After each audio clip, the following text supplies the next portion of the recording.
the next Shaq and Kobe. We don't need them to catch up to us. Kobe and myself, we're not trying to catch Magic and Kareem. Kobe and our legacy will never be duplicated or imitated. We don't want to get into the situation where they can be the next us, because there will never be a next us. Magic and Kareem can never be us. We can never be Magic and Kareem. And we can never be LeBron and AD, Shaq said to ESPN. He made it clear that each Lakers dynamic duo stands alone. Mike, we often have this conversation whenever we're comparing the GOATs. It's just too tough. Let's enjoy it. Yeah, I'm going to go. But it's fun. I'm going to go the other way on this one. I mean, one of the reasons that we all still love Shaq is that he goes on Inside the NBA and just has takes all over the place for everybody, for players of this generation, for players of the last generation, all kinds of opinions. And that's part of what makes sports fun. That's what he does. And it's part of why we can put things into context. So it's not, we could have a debate as to who's better, but the point is they're good enough now to have conversations about it. Well said. And so I don't have any kind of problem with doing that. He's not wrong when he says that you're never going to quite equate two guys, just like you're never going to equate one player if you're going to try to do the Jordan LeBron thing, or Magic, Kareem, Jordan, LeBron. So that's tough. But the fact is, all of these guys being Lakers, and how you have too many players to even put on Mount Rushmore, just in purple and gold. That part of it is fun, but I don't mind discussing it a little bit, and I don't think Shaq does either. Dinger? I mean, this is the most mature thing that Shaq has ever said, and now Trudell is raining on it and killing him for it. I mean, finally Shaq has come around from his juvenile, childish mentality. NBA is nothing but actors mentality, and he says something profound here and mature, and Trudell says dismisses him. Come on. Give him some credit. That's legit. That's right. Dang, you're so far in the tank already with your THT tape, and you're trying to throw some water on THT. Not the time, buddy. Not the time to be raining on THT. Now you're going to come back at me about Shaq? Dinger, he just said you were in the tank, and sometimes you can't get out of the tank. That's basically what he's saying. You only got a few more blocks to save yourself from what he's saying. That's what he's saying. What do you think? I mean, it's so much more fun to do these shows with Brez and just prove him wrong time after time. It's a little tougher. I got to say. Oh, I got another good one for you. I'm going to go to you first on this one, Dinger. There's more from Shaq. Are you ready for more maturity? Oh yeah.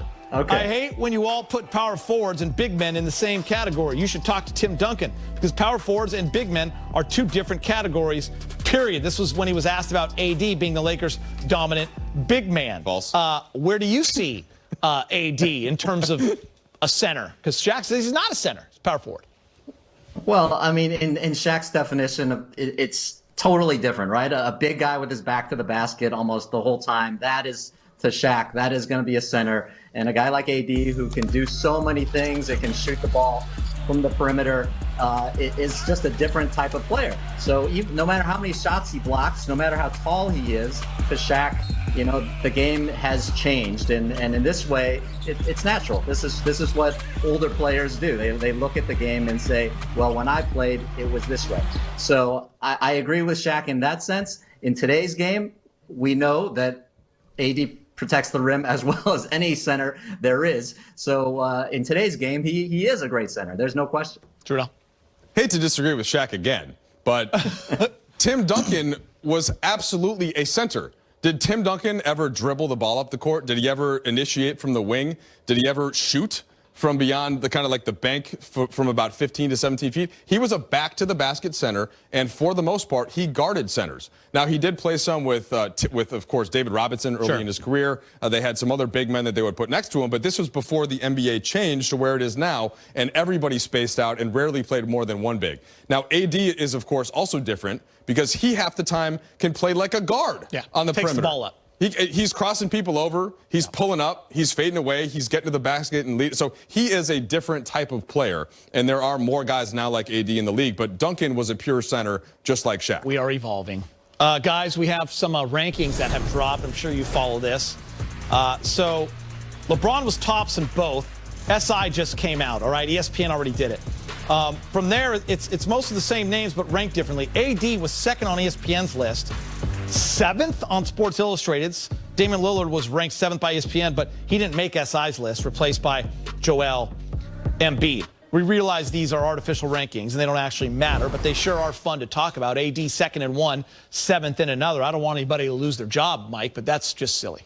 Well, ESPN's list is better, but I don't even know who writes for Sports Illustrated from the basketball side. A lot of the best writers left, including one of my favorites, Chris Ballard, Ben Golliver the last couple of years. So, yeah, this ESPN one is closer to me, to being accurate. And I think, like, for example, Luka being 9th, that is even more insane than AD being number 7. Yeah. But you do, like, the one guy, and, of course, Giannis is great in the regular season, but he's got to get over the hump in the postseason when you can just build a wall defensively, and he doesn't have that jump shot to get to yet.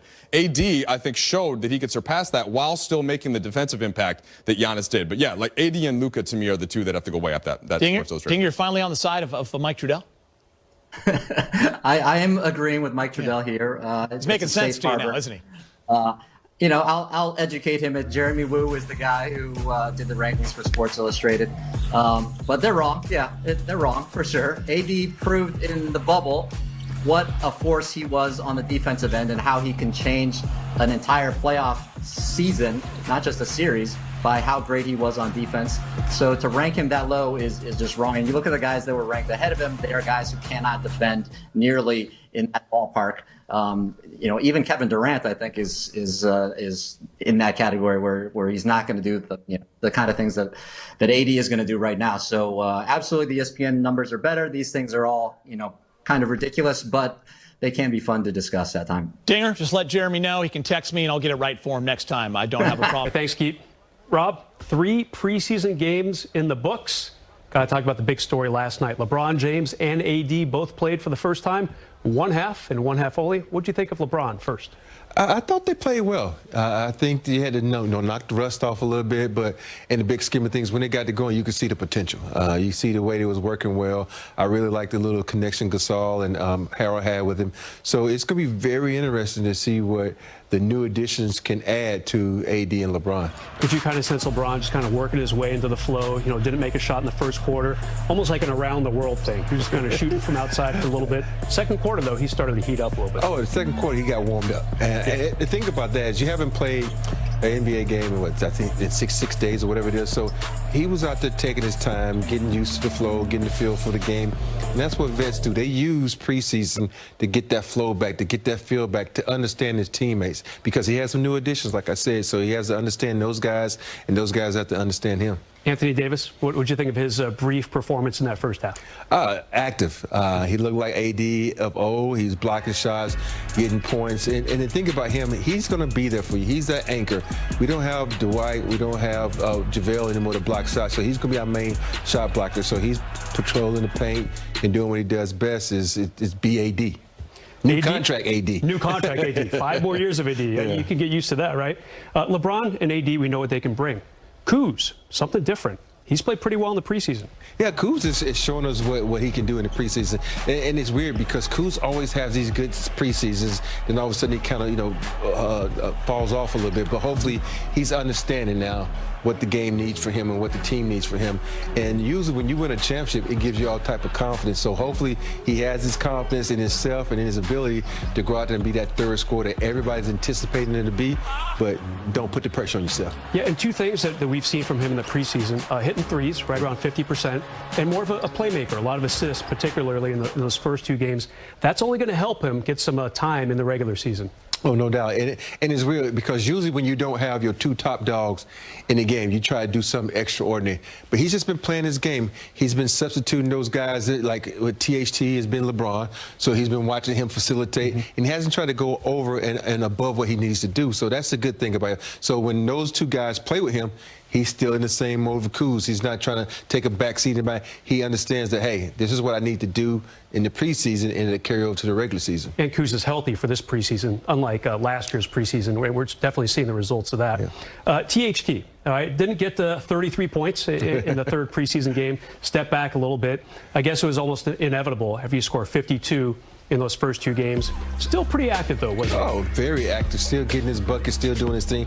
And think about that. You got to understand. Everybody says, well, what happened? Did he fall off? No, he didn't fall off. It's just the 2 top dogs took all his minutes. And you can only play so many minutes when you got AD and LeBron in the game. So, but the thing about it is you got to see what he could do. You can see that he can still score. He can be that Vinny Johnson type player, a little microwave. No, you know, if you like watch him, the same body type, he can come and give you quick buckets because he has an understanding for the game. He's a very intelligent 20-year-old. You know, you usually don't get that kind of intelligence from a guy until they get 4 or 5 seasons in, but he's a smart player. He's learning from the best, and he's going out there playing like a vet. Rob, we're not going to see you again until after Christmas.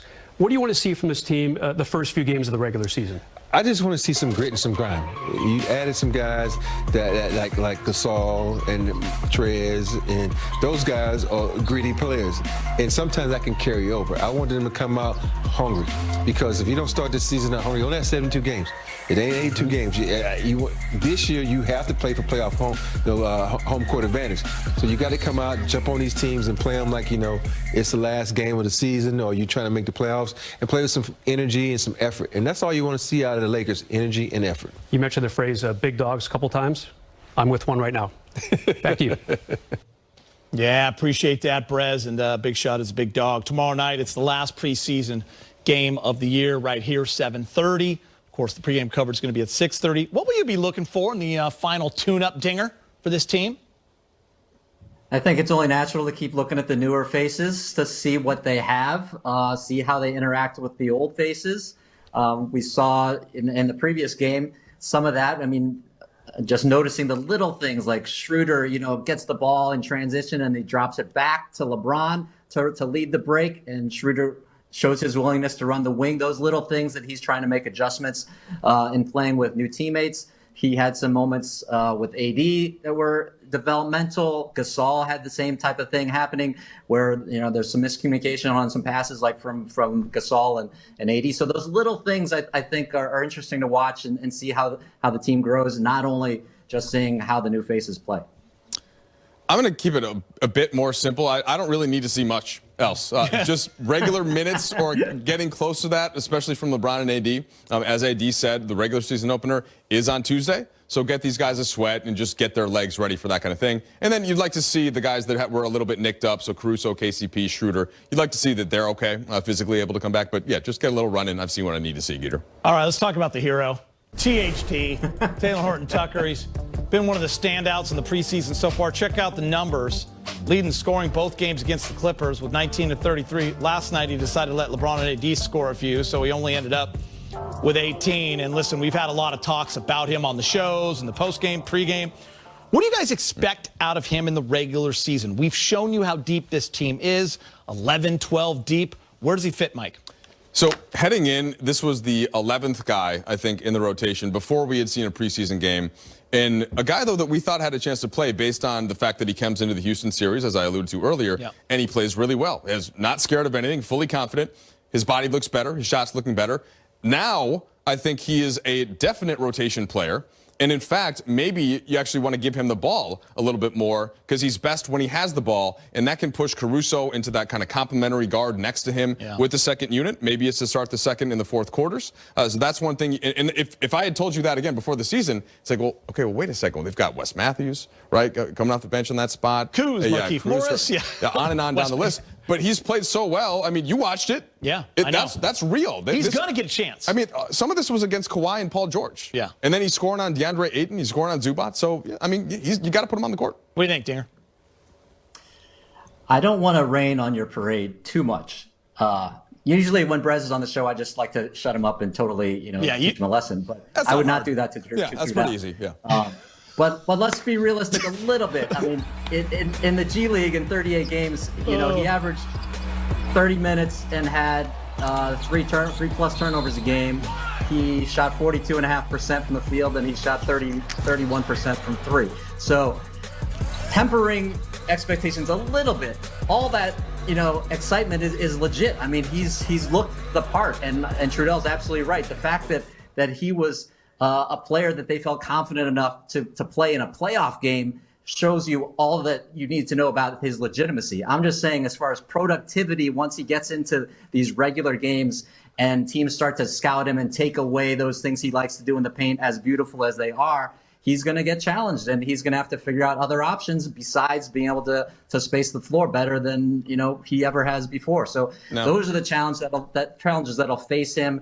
And I think also guys like Caruso and Kuz, I think they're going to be eager to show what they can do too. So it'll be a little more challenging for THT to steal the show once the real games start. Unfortunately, Ding, that's incorrect. There you have it. Michael Trudell has spoken. And one thing Don't treat me like Brez. One thing we don't want in the preseason games, guys, injuries. Last night, Dennis Schroeder left early, little mild ankle sprain. Just a little scare. After the game, he gave an update and talked about playing with LeBron for the first time. It's pretty good. I got treatment on it already. I iced it during the game. So I think it's nothing to worry about, see how it's, feeling tomorrow in the morning. But I think it's pretty all right. Got it. Frank said he was eager to see how it looked with you playing alongside LeBron and AD. Just wondered what your first impressions were, Dennis, of how that went. I mean, it's a preseason game still, we try to find our way. We played in practice a little bit, not too much, but, we just try to figure stuff out, how we playing on the offensive end and the defensive end.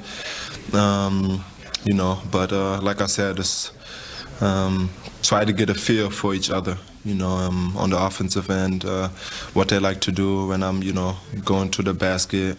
If they want to cut or not. It's just, feel and pick and roll, me and AD.